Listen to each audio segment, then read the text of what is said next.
देखिए, आरएसएस और संघ परिवार सांप्रदायिकता के आधार पर ध्रुवीकरण राजनीति करता है। जिस दिन से इसकी स्थापना हुई है उसी दिन से इनकी राजनीति हिंदू मुसलमान के आधार पर चल रही है। आज़ादी के आंदोलन में भी ये लोग अंग्रेज को दुश्मन नहीं मानते थे, मुसलमानों को दुश्मन मानते थे। दो राष्ट्र के सिद्धांतों पर इनका विश्वास था और गुरु गोलवलकर ने जो किताब लिखी है माई नेशन हूँ डिफाइन, उसमें जिस तरीके से ने हिंदू को परिभाषित किया और हिंदू धर्म की जो इन्होंने व्याख्या की है वो एक तरफा और सांप्रदायिक ध्रुवीकरण की राजनीति के मकसद से की गई है। ये जो हिंदू योद्धा संगठन है और इस तरह के बहुत सारे संगठन कुकर मुत्ते की तरह देश भर में उगाए हैं और ये बहुत फ्रिंज एलिमेंट हैं जो हिंदुत्व के नाम पर हिंसा फैलाकर रातों रात में नेम फेम कमाना चाहते हैं। और इनको पूरी उत्तर प्रदेश की सरकार और भारत की सरकार का संरक्षण हासिल है।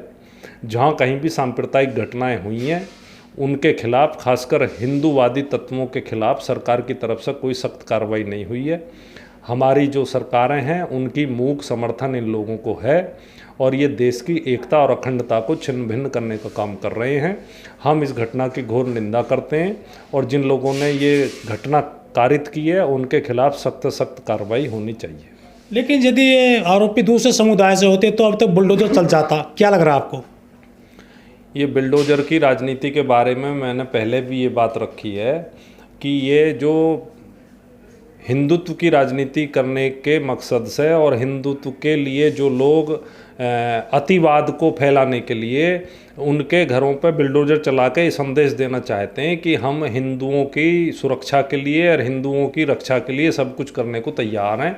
और इसीलिए आपने देखा कि गुजरात में, दिल्ली में, खासकर जो मुस्लिम बहुल इलाके हैं वहाँ पे बिल्डोजर चलाया गया। सुप्रीम कोर्ट ने स्टे दिया, स्टे के 1 घंटे बाद तक बिल्डोजर चलता रहा। हमारी लीडर बृंदा करात जब वहाँ स्टे ऑर्डर लेकर के पहुँची तब जा कर के वो तोड़फोड़ की कार्रवाई रुकी। इस तरीके से छांट करके बिल्डोजर चलाना यानी कि तो अति हो गई, ये तो हद हो गई। इस देश का संविधान, इस देश का कानून ये तो कहीं है ही नहीं। आप देखना कुछ ये जो इनकी जो धर्म संसदें चल रही हैं, जो संतों की बैठक चल रही हैं, पीछे इन्होंने एक संतों की बैठक में एक हिंदू संविधान की भी चर्चा छेड़ी है। इनका काम है कि पहले इस तरह की चर्चाएं छेड़ो, उनका समाज के ऊपर असर देखो। यदि उस असर में समाज आता, पॉलिटिकल फ़ायदा होता तो फिर उसको मुख्य धारा में ले आओ। तो ये देखना कि बाबा साहब का जो संविधान है, जो आधुनिक लोकतांत्रिक मूल्यों को मान्यता देता, जिसके आधार पर इस देश की सत्ता चलती आई है, उस देश की सत्ता को ये पीछे ले जाना चाहते हैं। और जो हिंदूवादी मानसिकता, जो वर्ण व्यवस्था पर आधारित मानसिकता, जो ऊंच नीच पर आधारित मानसिकता है, जो देश की एकता और अखंडता को ख़त्म करने वाली मानसिकता है, जो दूसरे धर्मों से नफरत सिखाने वाली जो मूल्य मान्यताएँ और मानसिकता है, उसको ये बढ़ावा दे करके इन्हें किसी से कोई मतलब नहीं है। ना देश की एकता से मतलब है, ना देश की तरक्की से मतलब है, ना युवाओं के रोजगार से मतलब है, ना इनको महंगाई से मतलब है, ना इनको खेती किसानी से मतलब है। इनको मतलब है कि सत्ता को कायम रखा जाए और उसके लिए जितने भी नीचे से नीचे खराब से खराब तरीके अपनाए जा सकते हैं उन्हें अपनाया जाए। भले ही उसके लिए देश की एकता और अखंडता भी छिन्न भिन्न हो जाए तो इन्हें कोई फर्क नहीं पड़ेगा। इस देश के जो सेकुलर लोग हैं, लोकतांत्रिक मूल्यों वाले लोग हैं, उनको निकल कर आना पड़ेगा और इस देश की जो है लोकतांत्रिक मूल्यों को आगे बढ़ाते हुए इस देश की राजनीति को इनके खिलाफ खड़ा करना पड़ेगा। तो क्या अयोध्या में दंगा कराने की साजिश थी?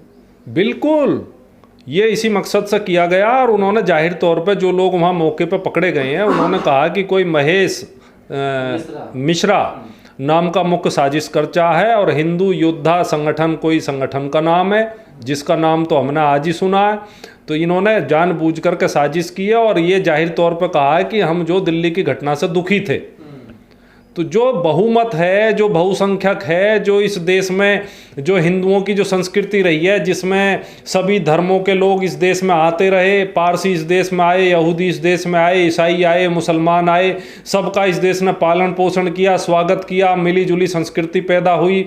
हमारी भाषा, हमारी वास्तुकला, हमारी मूर्ति कला, हमारे कपड़े, हमारे खाना पीना, सबको उन्होंने आकर के समृद्ध किया। मिली जुली संस्कृति के लोग अंग्रेजों के खिलाफ लड़े। केवल यही लोग ऐसे थे जो अंग्रेजों के खिलाफ नहीं लड़े और उसी मिली जुली संस्कृति और आधुनिक जो मूल्य मान्यताओं वाला जो संविधान बना तो ये उनको नहीं मानते, इनका उसमें विश्वास नहीं है।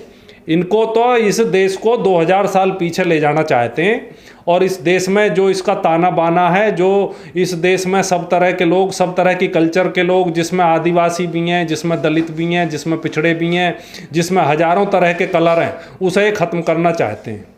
कई मामलों में आपने देखा कि दिल्ली में जो दंगे भड़के थे उसमें एक मिश्रा करके थे, कपिल मिश्रा, तो उन्होंने जाहिर तौर पे भाषण दिए उकसावे के, उसके बाद दंगा भड़का, लेकिन कपिल मिश्रा के खिलाफ दिल्ली पुलिस ने कोई कार्रवाई नहीं करी।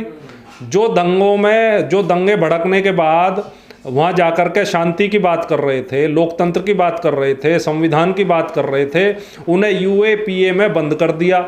और यूएपीए ऐसा कानून अब इस देश में बन गया जिसमें जो विरोधी लोग हैं, जो विपक्ष के लोग हैं, जो आवाज़ उठाते हैं, जो संविधान की बात करते हैं, उन्हें दबाने का काम कर रहे हैं। हमेशा भगवाधारी कहते हैं कि हम पे पत्थर फेंकते हैं, लेकिन इस बार तो ये भगवाधारी मांस फेंकने गए मस्जिद में, आपत्तिजनक पोस्टर फेंकने गए थे। देखो, ये घटना तो इतनी जाहिर तौर पर घटित हुई है और पुलिस ने इसका खुलासा किया, पुलिस ने इनको पकड़ा है, सीसीटीवी फुटेज में सारी चीज़ें साफ साफ दिख रही हैं, और इनके हौसले अब इतने बुलंद हैं कि उन्होंने स्वयं अपने बयानों में कहा कि हम दिल्ली की घटना से नाराज़ थे, इसलिए हमने ये हरकत की है।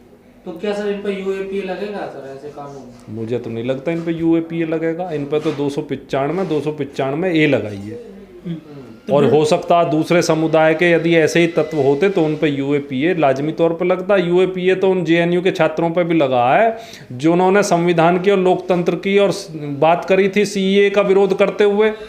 कोरे गांव के उन बुद्धिजीवियों पर लगा जो इस देश में के माने हुए बुद्धिजीवी हैं, जो इस देश के लोकतंत्र के और संविधान की बात करते हैं, उन्हें जेल में डाल रखा। आज तक उनकी बेल तक नहीं हुई है। स्टैन स्वामी का मामला आपने देखा, वो जेल में ही गुजर गए। उनकी ऐसी बेमिसाल व्यक्तित्व थे जिन्होंने पूरा जीवन आदिवासियों की सेवा में बिता दिया। सुधा भारद्वाज इतनी मानी हुई सोशल एक्टिविस्ट हैं। तो ये सब लोग जो है, जो भी इनके खिलाफ बोल रहा, उसे ये यूएपीए के तहत बंद करने का काम कर रहे हैं। लेकिन यदि ऐसा कोई घटना घट रही है तो इनकी जो मतलब मेरा अपना मानना ये है कि जो भी बुद्धिजीवी है, चाहे कोई विपक्ष का आदमी है, चाहे किसी संगठन से जुड़ा व्यक्ति है, जो भी व्यक्ति लोकतंत्र की, संविधान की, राष्ट्रवाद इनका वाला राष्ट्रवाद नहीं, वो राष्ट्रवाद जो गांधी जी का राष्ट्रवाद है, जो नेहरू का राष्ट्रवाद है, जो सरदार पटेल का राष्ट्रवाद है, गोलवलकर का राष्ट्रवाद नहीं, हेडगेवार का राष्ट्रवाद नहीं, इनके राष्ट्र में और कोई है ही नहीं। गांधी के, कांग्रेस के, इनके राष्ट्रवाद में पूरा देश था।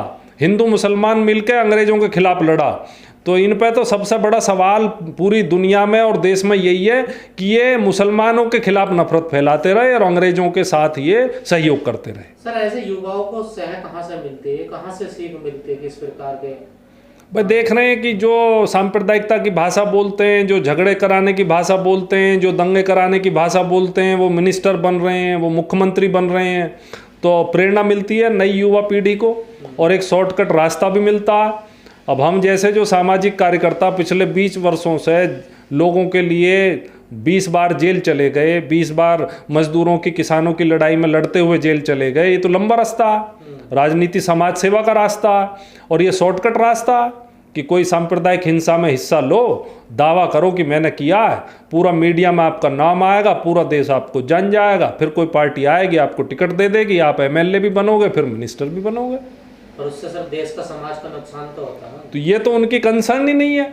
उनकी कंसर्न है जल्दी से जल्दी सफलता प्राप्त करना, वो सांप्रदायिकता के माध्यम से मिल जाओ या किसी और माध्यम से मिल जाओ। पुलिस ने जो कार्रवाई की है नाम उजागर की, इसको कैसे देख रहे हैं?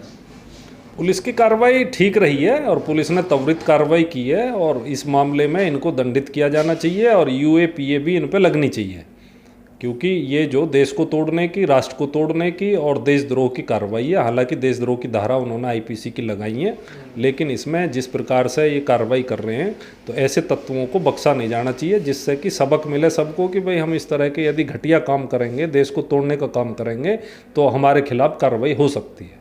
सर एक सवाल बार बार उठता है कि जब ऐसी हिंसाएं होती हैं तो उसमें जो दलित होते हैं, पिछड़े होते हैं, वो सबसे आगे होते हैं लाठी डंडे उठाने में, तलवार उठाने में, झंडे उठाने में। लेकिन यह जो 7 आरोपियों में ज्यादातर अपर कास्ट सब सवर्ण है। पिछड़ों में, दलितों में चेतना आई है। पिछड़ा दलित जो है अभी गोलबंदी उसकी हो रही है और गोलबंदी होएगी। जैसे मायावती, मुलायम सिंह यादव, लालू प्रसाद यादव, शरद यादव, ऐसे जो नेता थे जिन्होंने पिछड़ों की राजनीति, वीपी सिंह, मंडल कमीशन, और ये जो पिछड़ों की चौधरी चरण सिंह, ये जो पिछड़ों की राजनीति जो खड़ी हुई है, उसी राजनीति की वजह से इस तरह के खराब तत्व पीछे थे।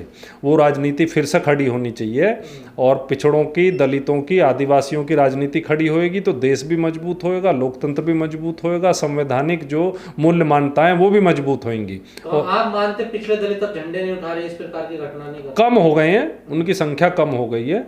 हाँ, इतना जरूर है कि काफ़ी पिछड़ों का तो खासकर ज़्यादा बड़ा वर्ग, दलितों का तो मैं नहीं कहूँगा, लेकिन पिछड़ों का ज़्यादा बड़ा वर्ग इन्होंने उसे काफ़ी सांप्रदायिक बनाया, भगवा रंग में रंगा है, और वो इनके बहकावे में आया है।